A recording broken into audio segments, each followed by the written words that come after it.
Shalom, selamat pagi Bapak Ibu Saudara yang dikasihi Tuhan. Selamat berjumpa kembali dalam Renungan Verse of the Day hari Sabtu 25 Oktober 2025 bersama saya Pendeta Margaret Nanglohi dari Gereja Poktomang. Mari kita memulai dengan doa sebelum kita merenungkan firman Tuhan. Bapa kami yang di sorga, terpujilah namamu Tuhan. Kami sungguh mengucap syukur hari ini kami boleh ada di hari yang baru. Kami boleh menikmati segala berkat Tuhan.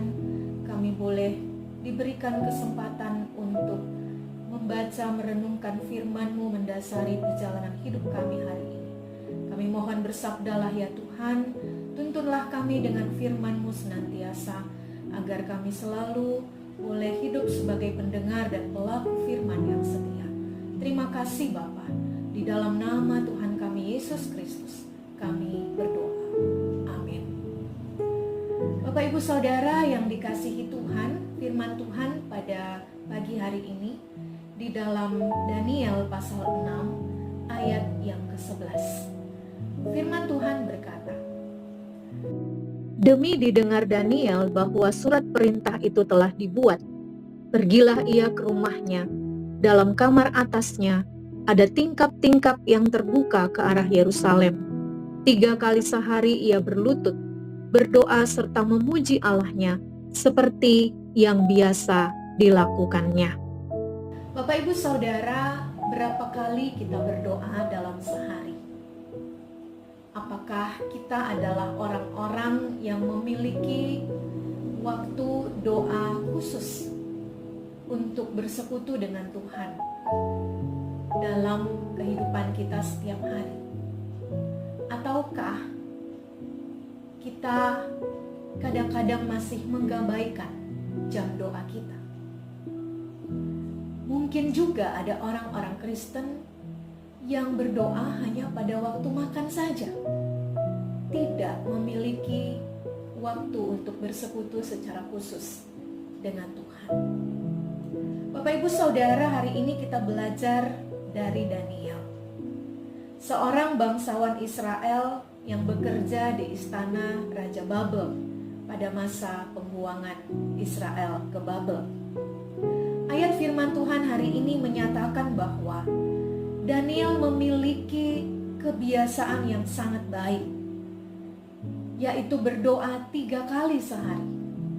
Bahkan dia memiliki tempat khusus untuk berdoa, bersekutu dengan Tuhan, berdoa dan memuji Tuhan di tempat yang dia sediakan secara khusus untuk bersekutu dengan Tuhan. Bapak Ibu Saudara, artinya di dalam kehidupan Daniel, dia menjadi orang yang memiliki kehidupan doa yang baik. Dia seorang yang memiliki keintiman dengan Tuhan. Dan kita melihat di sini bahwa ungkapan yang mengatakan doa adalah nafas hidup orang percaya, ini benar-benar nyata dalam kehidupan Daniel. Karena Daniel benar-benar merasakan bahwa doa itu sesuatu yang sangat ia butuhkan. Ia tidak dapat hidup tanpa doa, sama seperti manusia tidak dapat hidup tanpa napas. Bapak Ibu Saudara, karena itu kita bisa melihat kehidupan Daniel juga menunjukkan bahwa dia adalah seorang yang rendah hati, karena dia mengandalkan Tuhan dalam seluruh keberadaannya. Dia tidak mengandalkan kekuatannya sendiri, padahal dia adalah seorang bangsawan. Dia adalah seorang yang dikatakan memiliki pengetahuan, ilmu pengetahuan yang luar biasa.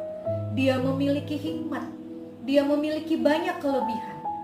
Tetapi itu tidak membuat dia lupa diri atau mengandalkan kekuatannya sendiri, melainkan dia benar-benar mengandalkan Tuhan dalam hidupnya. Sehingga tidak heran jika pertolongan Tuhan sungguh nyata dalam kehidupan Daniel. Dia mengalami pertolongan Tuhan yang ajaib dalam hidupnya. Kita tahu bagaimana kisah Daniel ketika akhirnya dia harus dihukum masuk ke dalam gua singa. Dia benar-benar mengalami pertolongan Tuhan yang ajaib. Karena Tuhan mengirim malaikatnya untuk mengatupkan mulut singa-singa itu, sehingga mereka tidak menerkam Daniel sama sekali. Daniel aman, Daniel selamat keluar dari gua itu dalam keadaan yang sangat baik, tidak terluka sedikit pun. Semuanya itu karena pertolongan Tuhan. Bapak Ibu Saudara, tentunya kita semua merindukan karya Tuhan, pertolongan Tuhan yang ajaib itu juga menjadi bagian kita.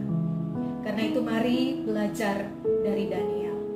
Kita menyisihkan waktu kita, bukan memberi waktu yang sisa, atau mencari waktu yang sisa, atau menyisakan waktu kita untuk berdoa.